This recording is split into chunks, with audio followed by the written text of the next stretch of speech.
اعوذ باللہ من الشیطان الرجیم بسم اللہ الرحمن الرحیم ربی یسر ولا تعسر وتمم بالخیر۔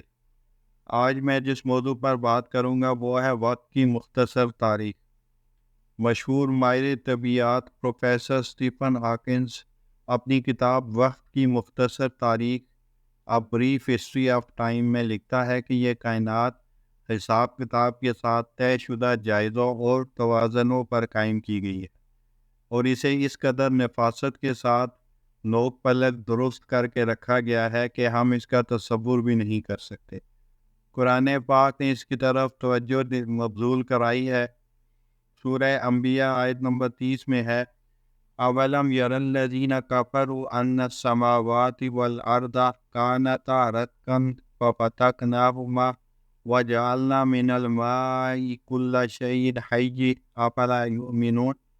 کیا کافروں نے نہیں دیکھا کہ آسمان اور زمین دونوں ملے ہوئے تھے تو ہم نے انہیں جدا جدا کر دیا، اور تمام جاندار چیزیں ہم نے پانی سے بنائی، پھر یہ لوگ ایمان کیوں نہیں لاتے۔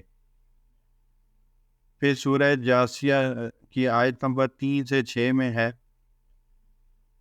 اِنَّ فِی السَّمَاوَاتِ وَالْأَرْضِ لَآیَاتٍ لِلْمُؤْمِنِینَ۔ بے شک آسمانوں اور زمین میں ایمان والوں کے لیے خدا کی قدرت کی نشانیاں ہیں۔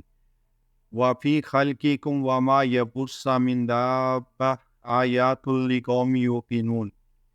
اور تمہاری پیدائش میں بھی اور جانوروں میں بھی جن کو وہ پھیلاتا ہے، یقین کرنے والوں کے لیے نشانیاں ہیں۔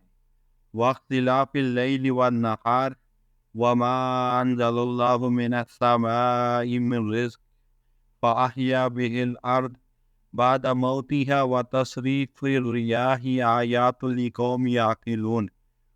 اور رات اور دن کے آگے پیچھے آنے جانے میں، اور وہ جو خدا نے آسمان سے ذریعہ رزق نازل فرمایا، پھر اس سے زمین کو اس کے مر جانے کے بعد زندہ کیا، اس میں اور ہواؤں کے بدلنے میں عقل والوں کے لیے نشانیاں ہیں۔ تِلْکَ آیاتُ اللَّهِ نَتْلُوہا عَلَیْکَ بِالْحَقِّ فَبِأَیِّ حَدِیثٍ بَعْدَ اللَّهِ وَآیَاتِهِ یُؤْمِنُونَ۔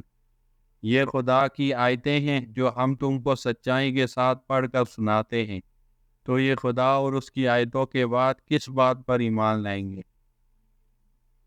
غیر معمولی ڈیزائن کائناتی سطح پر سیاروں اور کہکشاؤں سے، اور انسانی خلیات اور ایٹموں سے کوانٹم لیول یعنی کوانٹم سطح پر واضح ہے۔ لہٰذا اس دنیا میں ایک سپریم خالق کا ہونا ضروری ہے۔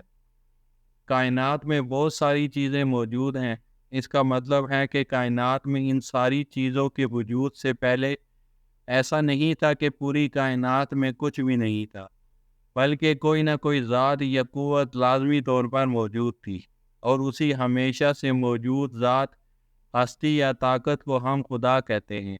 خدا وہ ذات ہے جس کے موجود ہونے کا کائنات میں کوئی سبب نہیں، جبکہ اس سارے کائنات میں موجود ہر ایک چیز کے وجود کا واحد سبب وہی خدا ہے۔ اگر بالفرض محال اور جدلی طریقے پر یہ کہا جائے کہ اللہ تعالیٰ کا کوئی خالق ہے، تو سائل کہے گا کہ اسے پیدا کرنے والے کے خالق کو کس نے پیدا کیا؟ پھر پیدا کرنے والے کے خالق کو کس نے پیدا کیا؟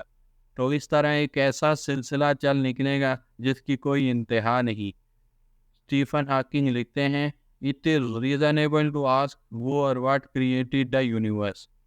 But if the answer is God, then the question has merely been deflected to that of who created God. In this view, it is accepted that some entity exists that need no creator, and that entity is God." Stephen Hawking, The Grand Design, page 216۔ ایک مثال دیکھیں، اگر آپ کمرے میں قلم رکھ کر باہر جائیں اور واپس آنے پر اس قلم کی جگہ تبدیل پائیں تو آپ کے ذہن میں کیسے کا سوال آئے گا، یعنی اس کی جگہ کیسے تبدیل ہوئی۔ لیکن اگر قلم کی جگہ آپ کا دوست کمرے میں بیٹھا ہو اور واپس آنے پر اس کی جگہ تبدیل ہو جائے تو آپ کا ذہن اس کیسے کے سوال کی طرف متوجہ نہیں ہوگا۔ چنانچہ انسان کی متحرک بالارادہ ہونے کی صفت نے اس سے متعلق کیسے کے سوال کو غیر متعلق کر دیا۔ انسان کے بارے میں یہ سوال کہ اسے کس نے پیدا کیا، ایک متعلق سوال ہے کہ خود ہمارا مشاہدہ و علمی آثار یہ بتا رہے ہیں کہ انسان ہمیشہ سے موجود نہیں، تو اس صورت میں یہ سوال منطقی طور پر درست ہے، مگر خدا کو ڈیفائن کرنے والی بنیادی صفت الصمد قائم بالذات ہونا ہے۔ اس صفت کے تناظر میں خدا کو کس نے پیدا کیا بالکل اسی طرح غیر منطقی ہے جیسے درج بالا مثال میں انسان کی بابت کیسے کا سوال غلط تھا۔ وآخر دعوانا الحمد للہ رب